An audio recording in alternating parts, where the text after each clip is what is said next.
Olá, Becoming Travelers! Como é que surge esta ideia de viajar, dar uma volta ao mundo? Isto tudo começou um pouco com a nossa inscrição na plataforma do Couchsurfing. Há muitos anos, ainda o nosso filho era recém-nascido, nós resolvemos inscrever-nos. Já tínhamos 2 meninas e começámos a receber famílias e pessoas, viajantes de várias partes do mundo. Foi um bocadinho de uma forma de trazermos o exterior para nós, trazermos o mundo lá fora para dentro de nossa casa, porque naquela altura não imaginávamos, nem tínhamos perspectivas de viajar. E então podíamos absorver um bocadinho da cultura dos outros países desta forma. Foram experiências muito enriquecedoras, recebemos pessoas de Israel, Austrália. Da Austrália, curiosamente, recebemos uma família com 3 crianças que estava precisamente a dar uma volta ao mundo. E foi a partir daí que se plantou este bichinho em nós. Isto há 9, 10 anos atrás, quase.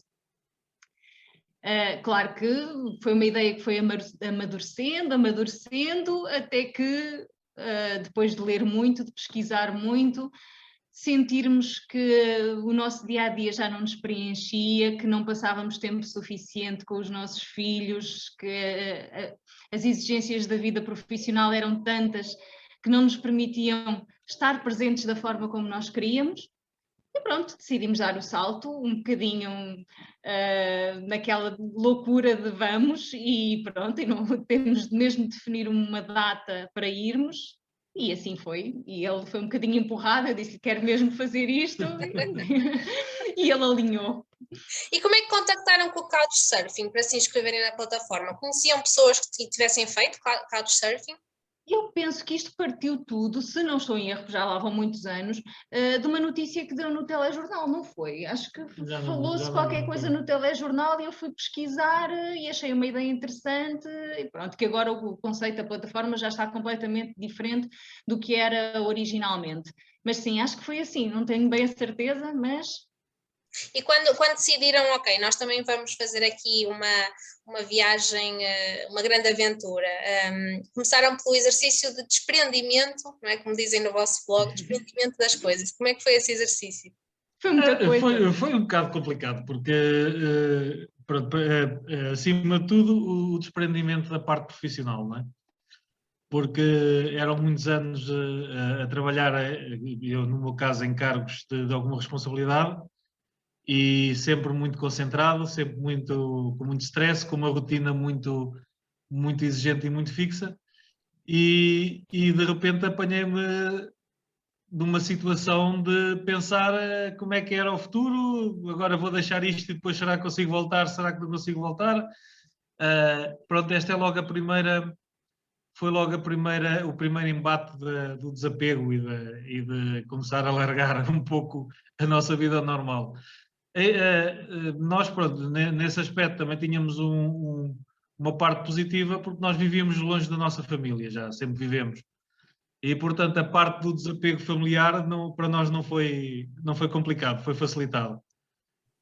Foi mesmo deixarmos os nossos empregos, os nossos bens materiais, digamos assim. A nossa cadela. Pois, eu ia perguntar, a Luna deve ter sido uma das coisas mais difíceis de deixar para trás. Foi, mas pronto, acabámos por também ter alguma sorte porque encontramos uma família que estava mesmo a precisar da Luna, porque tinham perdido uma cadela idêntica a ela, muito parecida, pouco tempo antes, e eram nossos amigos, portanto fomos um bocado com aquele alívio de, ao voltarmos, a Luna estar à nossa espera. E quanto tempo é que demoraram desde que começaram, desde que tomaram a decisão, ok, vamos fazer isto, até realmente partirem em viagem? Quanto tempo é que demorou essa preparação? Cerca de um ano. Um ano, sim, sensivelmente um ano de preparação, sim. Nós pensámos nisto seriamente e começámos a pensar talvez no início de 2017. e fixámos a data de ida para aí talvez em abril, maio de 2017. Mas nós tínhamos ideias muito diferentes do que aquilo que depois se tornou na realidade. Nós queríamos começar por África. E o plano inicial era ir por África, porque tínhamos muitos contactos de couchsurfing em África, e as coisas acabaram por mudar um pouco quando vimos as dificuldades de transporte dentro do continente africano, o risco acrescido, apesar de posteriormente conhecemos muitas famílias que o fizeram e que andaram por África com os filhos, mas nós, na altura, levantaram-se esses receios e acabámos por fizemos todos os continentes menos também não fomos à América do Sul, mas de resto. Mas isto... E porquê o Canadá? E porquê o Canadá como primeiro, depois dessa impossibilidade? Porque depois de termos pensado, quando começámos a planear a viagem, portanto em maio, junho de 2017, um ano antes de partirmos, começámos pelo mais disruptivo que poderia haver para nós, que era a África. E depois fomos amadurecendo um bocado a ideia, fomos explorando um bocado aquele capital que tínhamos acumulado em receber pessoas no Couchsurfing, e portanto fomos contactando, e as pessoas, quando nós os contactávamos pelo facto de nós termos um perfil no Couchsurfing já com alguma experiência de receber as pessoas, com boas notas, com boas avaliações, as pessoas estavam muito abertas também a receber-nos, e portanto começámos por definir um trajeto em África, e começar a contactar pessoas, e havia de facto muitas pessoas, e algumas pessoas que até inclusivamente ficaram, entre aspas, tristes e um pouco zangadas por a gente depois termos acabado por não ir. Pessoas incríveis que até nos chegaram a mandar-nos coisas de África para Portugal, lembranças do género, gostava muito que viessem cá. Sim, pequenas lembranças. Pronto, o Canadá surgiu porque depois de explorarmos esta parte completamente diferente daquilo que é o nosso dia-a-dia, pensámos assim, bem, então se não vamos arriscar numa coisa completamente diferente, vamos começar por uma coisa mais parecida com o ambiente europeu, e vamos aos poucos deslastrando, ou seja, vamos aos poucos piorando um bocado aquilo que nós pensávamos ser em termos culturais, termos uma situação mais parecida com a nossa e depois irmos afastando um bocado. Mas também foram motivos economicistas, porque a nossa ideia era olharmos para destinos que as viagens de avião para 5 pessoas fossem relativamente acessíveis e que nos levassem para outro continente, e pronto, e apareceu o Toronto, uma boa oportunidade e pronto. Era isso que eu ia perguntar também, a escolha dos destinos, qual foi o critério? Foi países que vocês sempre quiseram visitar ou foi realmente com base no orçamento? Foi muito com base no orçamento, muito com base também no facto de termos alojamento ou não. Sim, no Couchsurfing, a nível de Couchsurfing. Sim, foi muito guiado por isso, porque ao contrário, as pessoas às vezes pensam, vocês devem ser ricos para se meterem numa coisa dessas, numa aventura, não. Nada disso, somos pessoas, como se diz, remediadas, que vivem do seu trabalho exclusivamente, sem heranças, sem suporte familiar, inclusive, e pronto. Nós acabámos por definir um orçamento diário, digamos assim, e depois acabámos por dentro deste orçamento definir um pouco as nossas prioridades, mas tendo sempre em conta que estes países, digamos, do primeiro mundo, não é? Que são mais caros, mas também tínhamos o outro lado de ter muitas famílias que nos queriam receber e, portanto, pouparmos algum dinheiro por aí. E depois tínhamos os outros países onde não arriscámos tanto o Couchsurfing e em alguns deles não fizemos mesmo nenhum Couchsurfing, mas onde as coisas são muito mais acessíveis e pronto, a preços que nós aqui na Europa nem sequer imaginamos, ao ponto de 5 pessoas poderem ter uma refeição por 15 euros e coisas do tipo, uma noite num hotel de 4 estrelas $20 e $15. Portanto, acabámos por compor o nosso orçamento, digamos, com estas duas vertentes. Aquilo que era a possibilidade de termos Couchsurfing, e aí, apesar das coisas serem mais caras nesses países, fomos à mesma, porque equilibrava, a estadia equilibrava, e depois acabámos por também ir a estes países onde não tínhamos, digamos, o apoio do Couchsurfing, mas mas eram mais baratos. Nós somos os dois pessoas muito, muito poupadas, mesmo daquelas tipo forretas, tio Patinhas, andamos a contar as moedinhas todas. Eu não sou muito, eu não sou eu muito. sou mais. A mim, pronto, custa-me gastar o dinheiro, tenho que ver resultados daquilo que gasto, porque também me custa ganhar, não é? Como costuma dizer, e então tenho que ver resultados naquilo que gasto. Porque quando preciso de comprar as coisas, compro. A Diana, nesse aspecto, é um bocado mais difícil, porque às vezes anda por aqui meses. Eu precisava de comprar não sei o quê, eu precisava de comprar não sei o quê. Mas não compro. Já lhe disse que sim 3 ou 4 vezes e ela ainda continua sem comprar. E quando vocês tomaram a decisão de viajar, o Couchsurfing foi sempre a opção de estadia, quiseram sempre ir por aí. O que é curioso, porque não é, isto era uma opção, agora já nem tanto, mas era uma opção muito associada, não é, aos jovens que iam aí pela Europa fora e desfrutavam do Couchsurfing, mas vocês, como uma família com 3 crianças, encontrar assim sítios para ficar não foi muito fácil, pois não? E nós achávamos que não ia ser nada fácil e fomos surpreendidos pelo facto de, por exemplo, no Canadá ficámos sempre em Couchsurfing. Sim, no Canadá passámos 2 semanas no Canadá, só a primeira noite é que ficámos em Airbnb e foi por opção nossa. Porque chegávamos tarde, não quisemos estar a incomodar Mas estamos pessoas, a falar de famílias que tinham 1 ou 2 quartos e elas próprias já tinham filhos e tinham uma casa de banho e não se importavam de receber 5 pessoas na casa delas. Era uma fila de manhã de toda a gente para ir à casa de banho. Pronto. Mesmo no Canadá, mesmo em grandes cidades do Canadá, não é? Que pessoas com os seus empregos, com a sua vida estável do mundo moderno e dispunham-se a receber também muitas delas que já tinham viajado, que pronto, conheciam, eram pessoas digamos, habituadas a estas. E se calhar é a parte curiosa, é que nós achamos que é muito estranho viajar assim com crianças e na realidade lá fora isto já é algo muito mais normal, muito mais natural, fazer-se estes anos sabáticos em família, já não existe aquela admiração e nós agora já sentimos isso, para nós é normal, participamos em grupos em que várias famílias já o fizeram ou estão a fazê-lo. É a diferença entre abrir os nossos horizontes. Depois as coisas parecem muito mais naturais e muito mais normais. É verdade, sem dúvida. E quando decidem fazer a viagem, vocês os dois decidem, como é que foi contar às crianças? Olha, agora vamos andar aí 1 ano a viajar pelo mundo. Qual foi a reação? É assim, eles eram pequeninos, portanto, e dizermos não vão para a escola este ano, e tínhamos um deles que ia entrar no 1º ano, supostamente, ele nem sequer sabia o que era a escola, portanto, para ele foi uma ausência de algo que ele até desconhecia.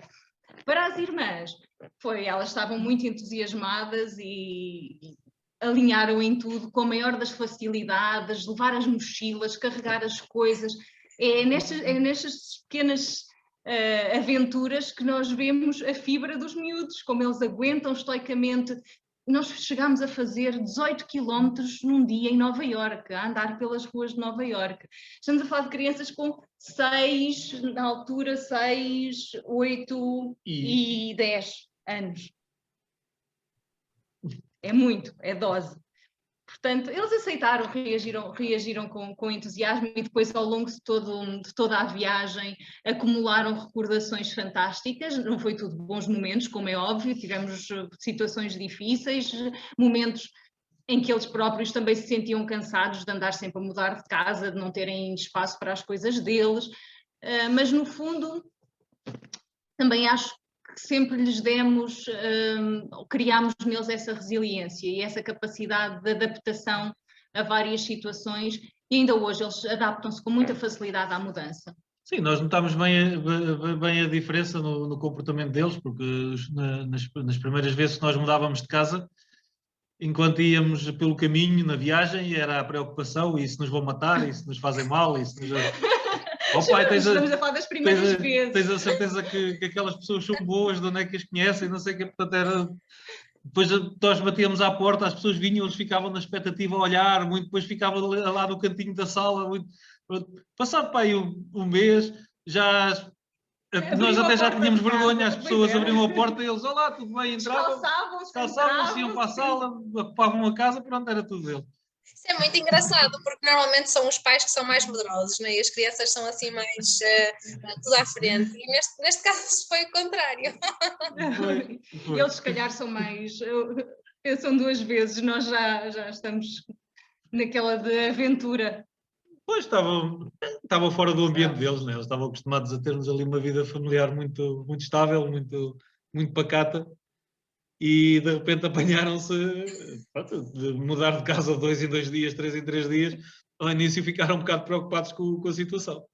Qual foi a data da viagem? Quando é que partiram? Nós partimos no dia 27 de julho de 2018 Sim, e e foi 10 chegámos, meses. chegámos no dia 27 de maio de 2018, exatamente de 10 meses. Ok. E deste tempo todo, países que mais vos marcaram? Isso é a parte mais. É que às vezes, quando as pessoas me perguntam países, eu digo, vamos falar de lugares. Lugares, Porque pode países ser. em si é muito mais difícil. Eu devo dizer que fiquei fascinada com os parques nacionais dos Estados Unidos. Qualquer coisa de. O Canyon de Bryce, o Bryce Canyon, Yellowstone, o Yosemite, não sei, são aqueles sítios tão icónicos e que absolutamente inesquecível. Não tenho palavras. E ainda nos Estados Unidos, obviamente, o Havaí. O Havaí, não, nós só de nos lembrarmos da sensação de estar naquelas ilhas Sim, é o único. Havaí é mesmo um paraíso na Terra. Acho que é um sítio onde toda a gente deve pensar ir pelo menos uma vez, porque de facto é diferente de tudo o resto. E corresponde então às expectativas, não é? Porque as pessoas já vão com expectativas elevadas e corresponde. Sim. Mas nós nunca pensámos em ir ao Havaí, porque eu até vou contar aqui a história de quais foram os primeiros voos. Aquilo que nós comprámos em primeiro lugar. Quando nós saímos de Portugal, o que é que nós tínhamos agendado? Apenas tínhamos comprado um bilhete de avião para Toronto e tínhamos comprado, e para irmos para os Estados Unidos tínhamos de ter também um bilhete de saída, então nós estávamos a pensar passar o Canadá para os Estados Unidos por transporte terrestre e comprámos, porque queríamos ir para a Austrália e não sabíamos como, vimos um bilhete baratíssimo a partir de Honolulu, precisamente no Havaí, e pensámos assim, aquilo depois dos Estados Unidos é fácil ir para o Havaí, de certeza. Então quando saímos de Portugal tínhamos o bilhete de Honolulu para Melbourne, tínhamos o bilhete de avião para o Canadá e reservámos logo a nossa caravana, a Juicy, onde vivemos 2 meses na Austrália e que íamos de buscar lá a Melbourne também na data em que chegávamos à Austrália. E eram as únicas coisas que nós tínhamos reservadas para toda a viagem. E foi assim que nós fomos ao Havaí, foi porque o bilhete para a Austrália era muito económico. Depois vimos um bocado aflitos para arranjarmos maneira de chegar ao Havaí, mas isso... Porque nós tínhamos mesmo ideia que era económico viajar para o Havaí a partir dos Estados Unidos e não é assim tanto. Experiências que nos trazem lições, não é? Sem dúvida. E estas peripécias que ficam sempre das viagens também, quais é que vocês se lembram? Lembro-me da travessia de barco para a Tasmânia, que nós resolvemos, também por motivos económicos. Aquilo é uma travessia, há a travessia diurna e a travessia noturna, mas são muitas horas de viagem. São 10 horas. E eu pensei, não vamos reservar cabine para dormir, que isso é caríssimo, vamos dormir nos assentos.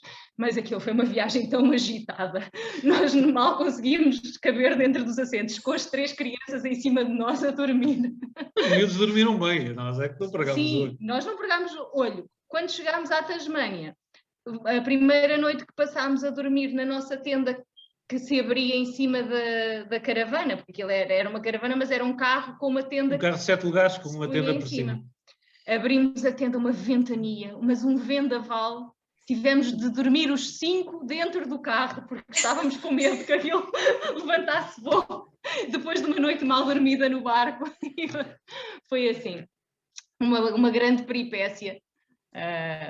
Mas também agora ainda só voltando à questão de outros sítios que nos marcaram muito, a Nova Zelândia foi sem dúvida outro país, porque a Nova Zelândia não se pode falar em sítios, aí tem que ser mesmo país. As 2 ilhas são qualquer coisa de magnífico. Mas a Nova Zelândia tem, para mim, eu sempre tive o sonho de conhecer a Austrália e a Nova Zelândia. E a Nova Zelândia é de facto muito bonita, mas é um país extremamente caro. Extremamente caro e eles não estão... acho que não tratam bem, na minha perspectiva, não tratam bem os turistas. Porque é tudo caríssimo e os serviços são muito, muito fracos, o nível de serviço. Nós tínhamos é do tipo, íamos a um parque de campismo, alugamos um bangalô, não tem lençóis, não tem caríssimo, pequenas fortunas e não tem, portanto, não se preocupam com aquela questão do agradar, como têm muita procura. Foi o país que nos fez exceder um pouco o nosso orçamento diário. Não, o orçamento global nós cumprimos, mas o Havaí e a Nova Zelândia. Mas o Havaí, pronto, acho que foi por uma boa razão, porque de facto aquilo é muito bonito e é caro porque paga por ser uma ilha, está ali no meio do oceano, não é? Tudo o que chega lá tem que vir dos Estados Unidos continental. A Nova Zelândia não, eles fazem-se mesmo caros e eu fiquei assim um bocado com a maneira de ser das pessoas da Nova Zelândia, fiquei assim um bocado desiludido. Agora o país é de facto uma maravilha, não tem, é uma beleza natural impressionante. Vocês falaram na experiência com as caravanas, não é? E já tinham tido essa experiência aqui em Portugal? Também foi uma coisa nova para vocês? Tudo novo. Mas nós na nossa página temos uma fotografia da caravana onde nós vivemos 2 meses. E meio, 2 meses, 2 meses e meio. E realmente foi das melhores experiências que nós tivemos. Nós cozinhávamos à beira da estrada. A Austrália, em quase todos os sítios, tem parques para as caravanas pararem, com grelhadores, com mesas para se comer. É um país muito preparado para pessoas que estão a viajar em família. Muito boas condições, sempre casas de banho e tudo gratuito, não se tinha de pagar absolutamente nada. Sim, a Austrália neste aspecto é completamente o oposto da Nova Zelândia. Toda a gente bem-vinda e pronto, querem que as pessoas se divirtam e tenham uma boa experiência. E desde que regressaram, experimentaram novamente a van life ou foi algo que ficou só mesmo na volta ao mundo? É que nós, quando regressamos, ainda tivemos outra experiência, se calhar um bocadinho mais radical do que viajar pelo mundo durante 10 meses. É verdade. Nós, quando regressamos, como não tínhamos casa para onde voltar, não tínhamos propriamente um poiso, nós conhecíamos algumas comunidades e resolvemos ir viver para uma comunidade, sim, em Nisa há uma pequena comunidade e pronto, instalámos-nos lá, vivíamos dentro de uma caravana, mas enquadrada na comunidade, mas estamos a falar de um sítio que não tinha água quente, cultivava os próprios vegetais, pronto, mas foi uma experiência bastante radical em termos de eliminar quase todo o conforto da vida moderna. E pronto, e depois dessa experiência, quando realmente voltámos à vida mais tradicional, a ter uma casa, todas essas coisas, foi quando rebentou a pandemia. Portanto, não voltámos. Nunca mais saímos daqui. Realmente foi uma sequência de eventos curiosa, não é? Foi. Eu acho que fizemos a viagem num timing perfeito, porque agora, muito dificilmente... já há pessoas que começaram outra vez a voltar a esse modo de vida, mas em família acho que ia ser complicado. Acho que a própria vivência não será a mesma neste momento quem faça esse tipo de viagens do que seria antes, não é, da pandemia. Aquelas situações em que nós, por exemplo, do Canadá, ficámos numa casa com um casal que tinha 2 filhos, portanto 9 pessoas, numa casa com 3 quartos.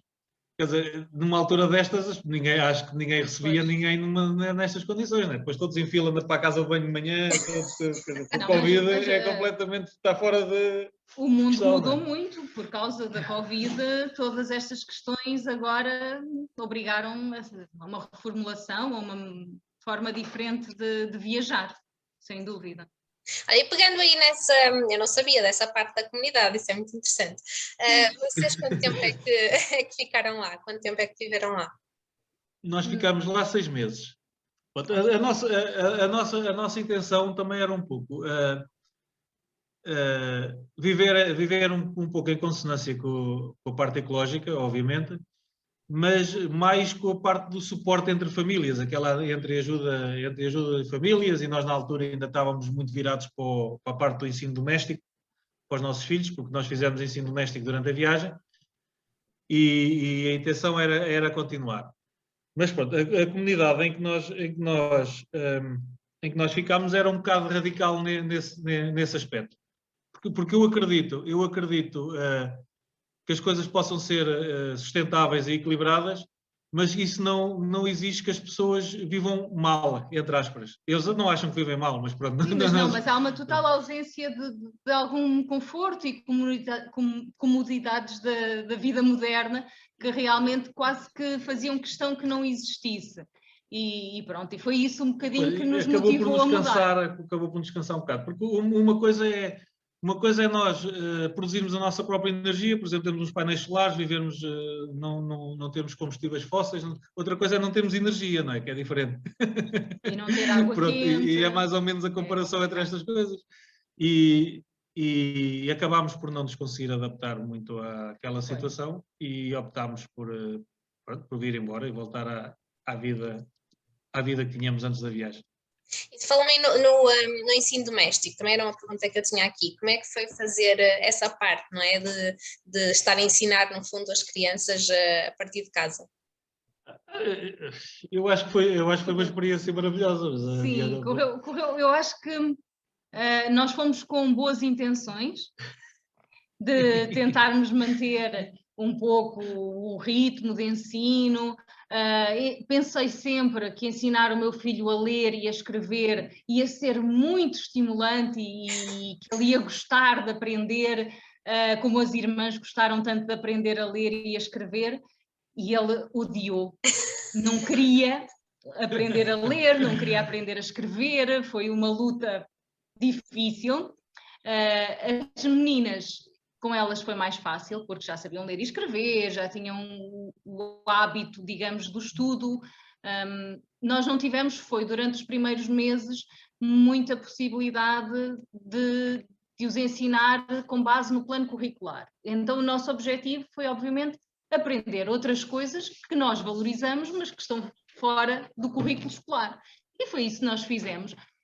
Felizmente isso resultou muito bem com o meu filho, que agora é um apaixonado por história e por guerras, se calhar muito fruto de ter visitado tantos museus e ter ouvido a mãe a falar com tanto, quando fomos a Washington a ver os presidentes, ou quando fomos à Casa Branca, ver a Casa Branca, foi tudo momentos que se calhar fizeram ali acender uma pequena chama de curiosidade para essas coisas, que ele hoje mantém fervorosamente, mas continua a odiar ler. Ler não, mas escrever, ele gosta de ler, mas nós acabámos por ter aqui, porque nós tínhamos formações complementares. Portanto, eu sou engenheiro e a Diana vem da parte das letras. Das ciências sociais. Das ciências sociais. Então acabámos por ter aqui o leque todo do ensinamento, não é? Eu dava a parte das matemáticas e das ciências, a Diana tratava da parte das línguas, mas há aqui, a questão foi que o impacto foi,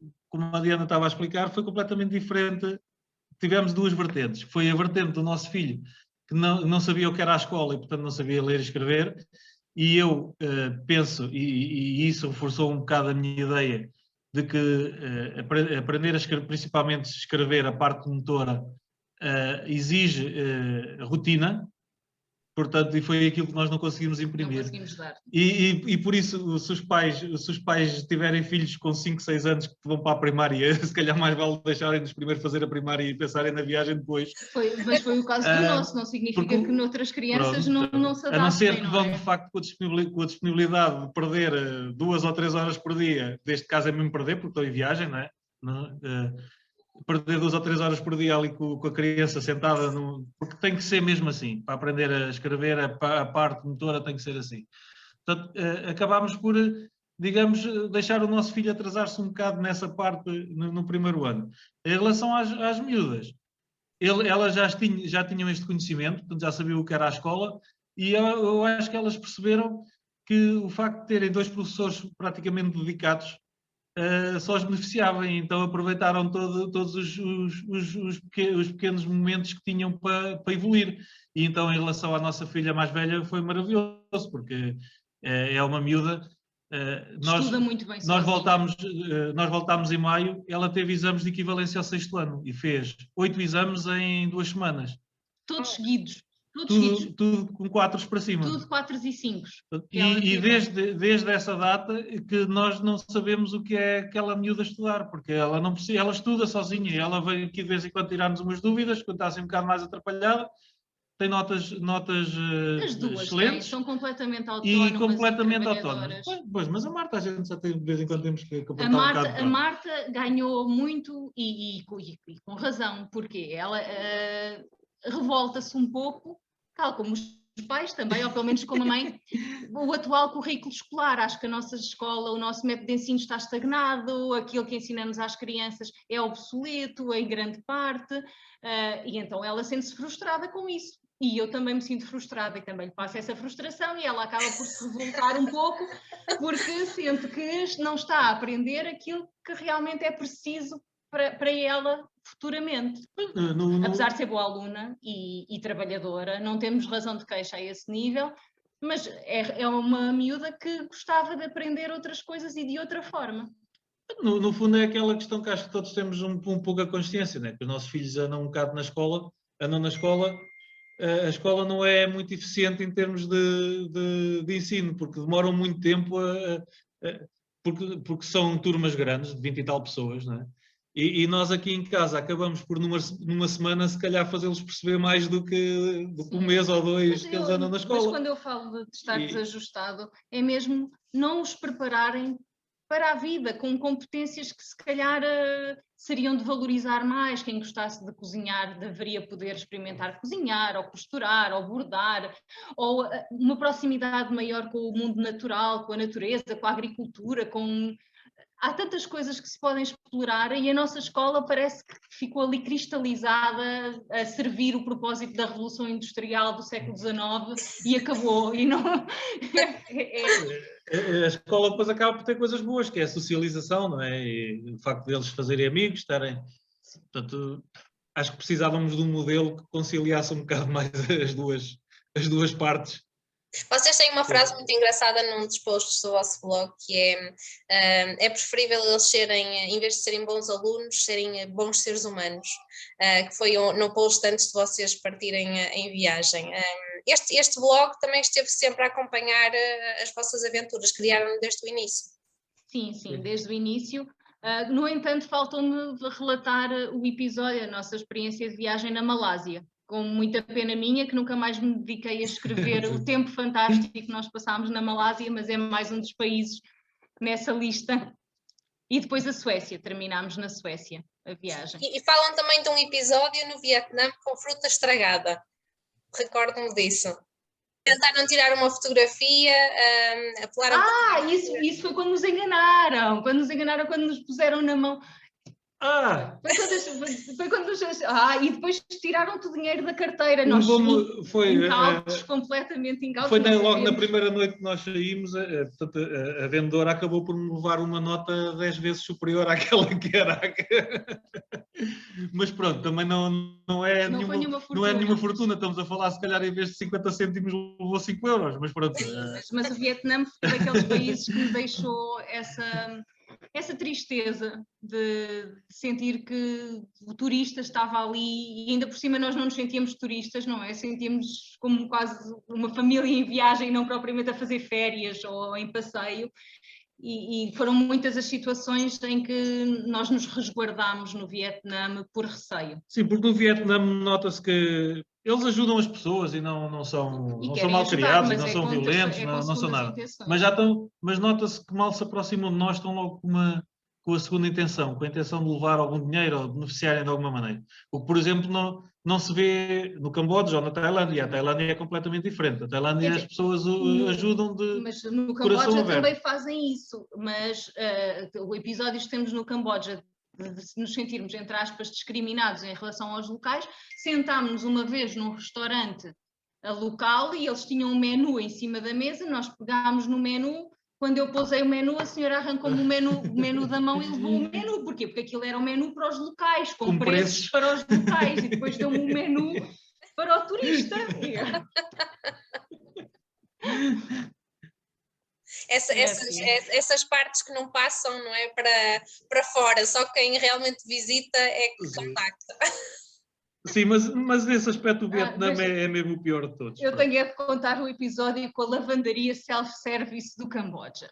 Quando uma pessoa imagina uma lavandaria self-service, é que nós chegamos lá, metemos a roupa na máquina, a lavandaria self-service ao ar livre. Temos uma série de máquinas. Aproximamos, está lá uma senhora para receber o dinheiro e a senhora diz, não, deixem aqui a roupa e venham daqui a 1 hora. Portanto, não era self-service, nós entregávamos a roupa à senhora e ela devolvia tudo lavadinho e dobradinho. Impressionante. É mais lavandaria artesanal. E no blog também tem este primeiro post que eu estava a falar há bocadinho antes de vocês irem, que conta, é um bocadinho um desabafo das vossas preocupações antes de irem de viagem, não é? De deixar a família, de tirar as crianças da escola, da quantidade de dinheiro que é preciso para viajar. Estas preocupações foram sendo atenuadas ao longo da viagem? Eu honestamente senti uma grande tranquilidade ao longo de toda a viagem, para já porque acho que fizemos um bom planeamento, que foi fundamental, a parte da segurança, de ter um seguro de saúde em qualquer país. A minha filha teve uma infecção de pele nos Estados Unidos, tivemos de ir ao hospital e nos Estados Unidos a saúde é muito, muito cara, muito complicada. Submetemos os papéis ao seguro, não houve qualquer problema, e podemos dizer que ela esteve lá 10 minutos e pagou $500. 360 dólares. 360 dólares, assim, um absurdo. Mas o seguro de saúde é extremamente importante. Também tivemos sempre um seguro das viaturas que alugávamos. Aconteceu-nos uma pedra vir projetada numa autoestrada nos Estados Unidos e estilhaçar-nos o para-brisas todo. Também nesse caso acionámos o seguro que cobriu tudo com tranquilidade. A parte da gestão financeira, termos um cartão que não nos cobrava taxas de câmbio, que era o Revolut, que agora já é mais popular, na altura poucas pessoas tinham ouvido falar do Revolut. E depois tínhamos a fantástica caixinha mágica, que era a SkyRoam, que nos permitia ter internet em qualquer país do mundo. E foi fantástico. Nós andávamos com a nossa SkyRoam e o contacto, ter internet é ter quase como uma rede. Segurança permanente, qualquer coisa que é necessária, qualquer dúvida, pronto. E isso fez-me sentir bastante segura e confortável. Quando a Diana fala em planeamento, não foi o planeamento do itinerário, digamos assim, esse fomos fazendo, apesar de termos uma ideia para onde é que íamos passando. Nós sentámos e pensámos assim, olha, vamos pensar aqui o que é que nos pode, de facto, complicar muito a viagem ou fazer-nos gastar muito dinheiro, ou não sei. E então, saltou-nos logo, o que nos saltou logo foi alguma doença, não é? A questão de precisarmos de alugar muitos carros, a questão de não termos, como é que nos mantínhamos ligados ao mundo e à nossa família, digamos, como é que tínhamos internet, não é? Até para irmos preparando a viagem ao longo do tempo. Para localizar os miúdos, tínhamos uns pequenos sinalizadores. Arranjámos uns tiles também. E a questão financeira, porque nós sabemos que as taxas de câmbio e as comissões dos cartões de crédito e tal são coisas exorbitantes. Não é? E então trabalhámos um bocado à volta destes 5 problemas. Eu disse 4, mas eram 5, estava-me a esquecer da segurança das crianças. E acho que arranjámos boas soluções. Portanto, arranjámos o tal seguro da Nomads, que era a nível mundial, mesmo para este tipo de viagens, que nos salvou um bocado desta situação dos Estados Unidos por causa da infecção que a miúda teve. Arranjámos um seguro que protegia qualquer aluguer de automóvel a nível mundial e então conseguimos nos Estados Unidos e no Canadá e na Austrália, eles alugam carros. Aqui em Portugal exigem que a gente também contrate o seguro da renta-car, digamos assim. Lá não, eles têm essa hipótese, de nós alugarmos carros sem seguro. E então este seguro, se calhar, ficou-nos pelo custo de 2 viagens, digamos assim. Né? Nós alugámos 30 carros e este seguro ficou-nos aí por aquilo que nos custaria o seguro de 2 alugueres. E acabámos por fazer a viagem toda. Depois tivemos esta questão do Skyroom, que é que nos deu internet. Portanto, escusávamos estar a trocar aquilo na altura. O que se fazia era andar a todos os países onde tínhamos que ir, tínhamos que comprar cartões SIM com megabytes de acesso à internet e não sei. Isso evitou-nos tudo, porque aquilo é uma box, um cartão virtual que, portanto, a empresa trabalha por satélite, a empresa tem contratos com as operadoras locais, quando nós chegamos liga-se àquela que... Pronto, e deu uma grande tranquilidade. Onde tem contrato. Internet nas viagens de carro, às vezes 10 horas de carro, e as crianças pelo menos andavam entretidas com os tablets e com os telemóveis. Pronto, foi a questão uma tábua de salvação. Do Revolut, que de facto nos ajudou bastante, portanto, porque acabámos por ter, agora já é um banco eletrónico, na altura nem sei bem o que é que era, nós no fundo punhamos lá dinheiro antecipadamente, portanto eram cartões pré-pagos, mas que nos permitiu uma coisa muito interessante, que era, nós antes de entrar na Austrália, por exemplo, transferíamos o dinheiro todo para dólares australianos. E depois andávamos lá, levantávamos dólares australianos, pagávamos em dólares australianos, portanto, aquelas comissões de 3% e essas coisas todas, poupámos isso tudo. E o controle orçamental é muito fácil ver quanto é que se gasta, porque sabemos exatamente quanto é que temos na conta inicialmente. Nisso nós fomos muito cautelosos. E acabámos por garantir um bocado essas cinco vertentes que nos deu alguma segurança e alguma estabilidade durante a viagem. E a caixinha mágica também vos permitiu estar em contacto com família e amigos que estivessem em casa. Sim. Nós fazíamos videochamadas às vezes no carro. Sim, quando fazíamos as viagens de um sítio para o outro carro, íamos ligados e íamos. É diferente, sentíamos uma proximidade diferente, sim. E a reação deles? No início se calhar ficaram um bocadinho assustados, não? Ou foram sempre motivadores? Sim. Nós não temos uma grande proximidade com a nossa família, temos de pôr assim, porque vivemos em Aveiro, eles estavam longe, sempre estiveram, os miúdos não cresceram próximos dos avós, e portanto também não sentiram que existisse assim uma quebra tão grande na nossa presença. E se calhar até foi o contrário, nós acabámos por falar mais vezes com eles durante a viagem do que falávamos quando... Depois aproveitávamos, porque nós contamos no nosso dia-a-dia, chegamos cansados do trabalho, chegamos é tudo à pressa, a fazer o jantar, deitar os miúdos, no outro dia às 7h30 da manhã já está outra vez de pé, e depois ao fim de semana, vamos ali, não, estou cansado, não nos apetece sair, não nos apetece. Mas acabámos por falar muito mais. E na viagem, de facto, sentíamos essa necessidade de manter aquele elo. E então todas as oportunidades aproveitávamos para ligar à avó, para ligar ao avô, para ver como é que estava.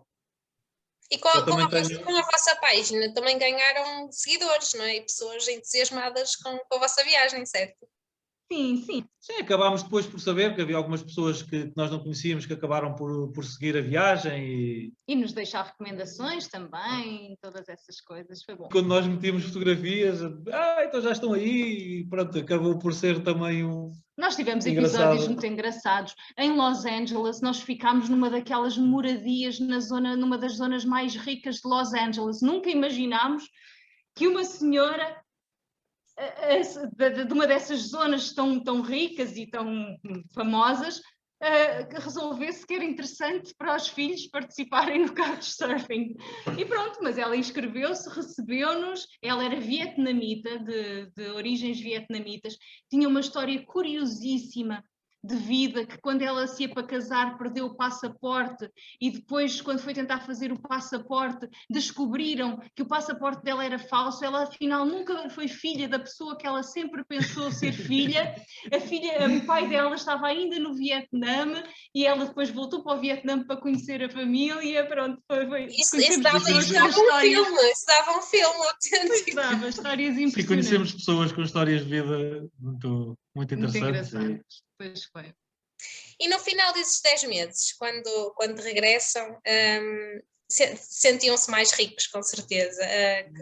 Que ensinamentos, que aprendizagens, o que é que traziam convosco? eu confesso, vinha um bocado cansado. mas eu tenho que pois, confessar que a Diana, por vontade dela, ainda andávamos lá. Não sei se eu senti que, de facto,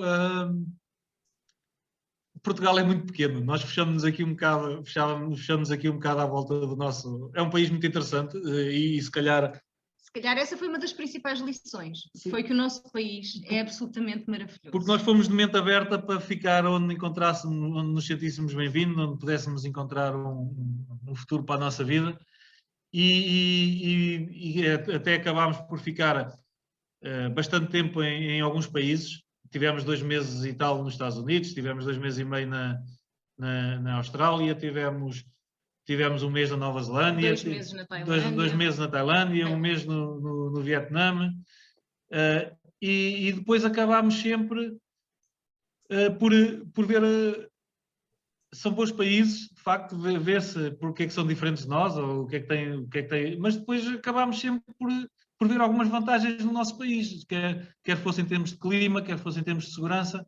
Eu confesso que o único sítio, se calhar, que me motivou, ou que me poderia levar um bocadinho a trocar por Portugal, seria a Tailândia, porque eu, de facto, gostei muito do modo de ser das pessoas, do clima.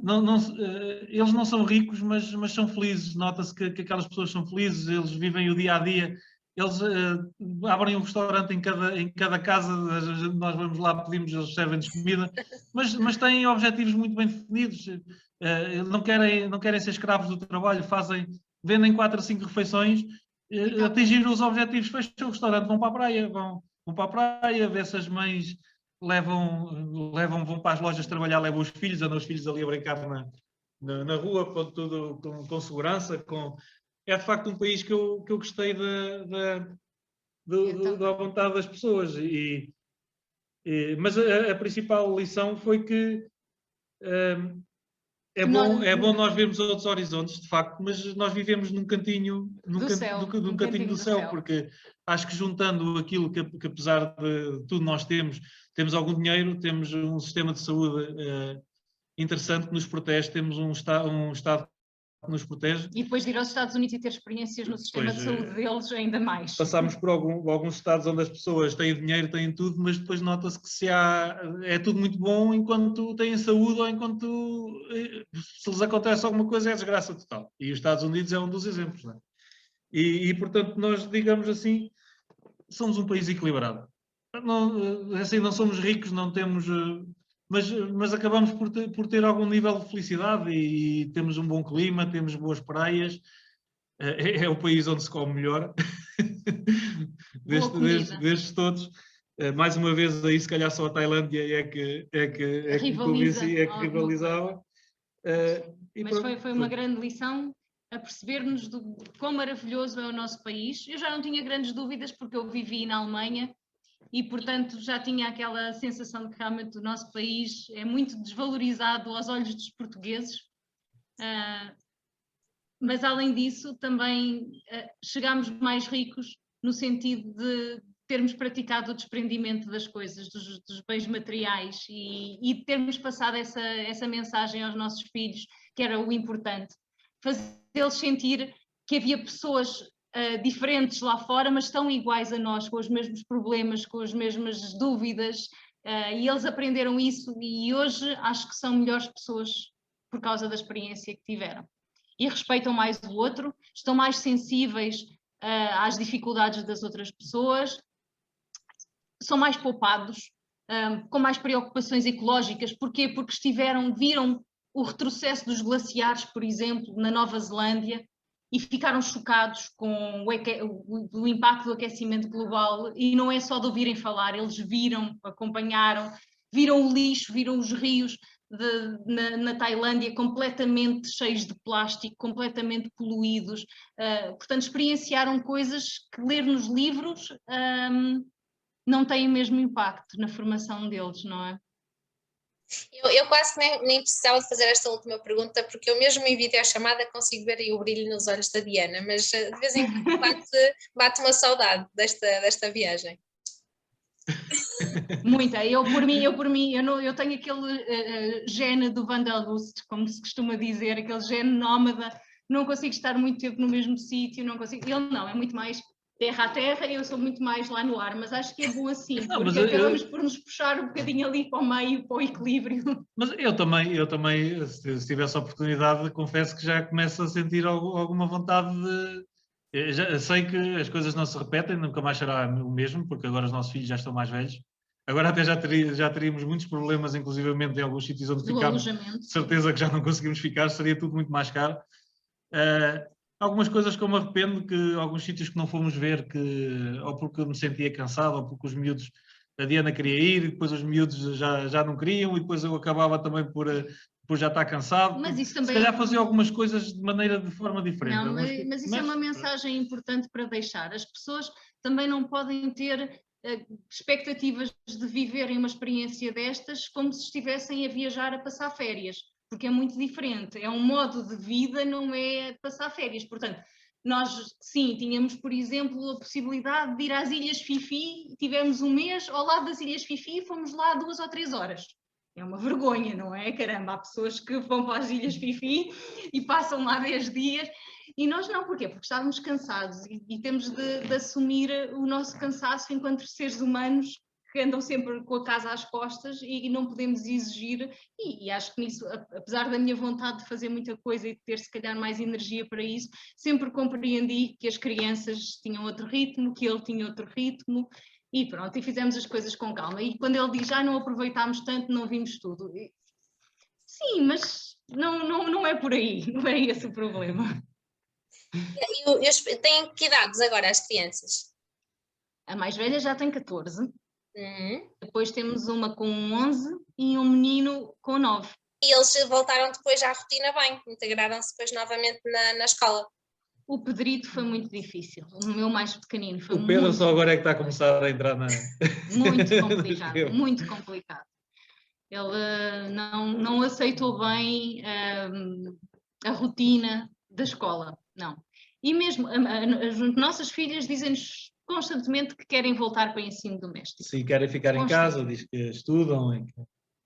E pronto. Mas realmente neste momento não temos essa possibilidade e também achamos que elas têm de conviver e reforçar a parte social, mas por elas, é como elas gostam eu já acho de trabalhar. Que elas ganharam autonomia e suficiente para isso. Mesmo nós estando um bocado mais ocupados, acho que elas conseguiam. A questão é mesmo a parte social e a parte dos amigos. A minha filha mais velha aprendeu a falar praticamente inglês com fluência. Ela fala muito, muito bem inglês, começou a entender se eles usavam ao início o telemóvel para falar com as pessoas, a traduzir, falavam para o telemóvel e aquilo traduzia, as pessoas faziam a mesma coisa. Depois chegou a uma altura em que ela já falava com as pessoas. Muito bem. Obrigada, Diana e Pedro. Nós é que agradecemos, porque foi muito bom poder partilhar e acabámos por reviver aqui um bocadinho. Sim, foi muito bom. Muito já bom. estou com mais saudades agora.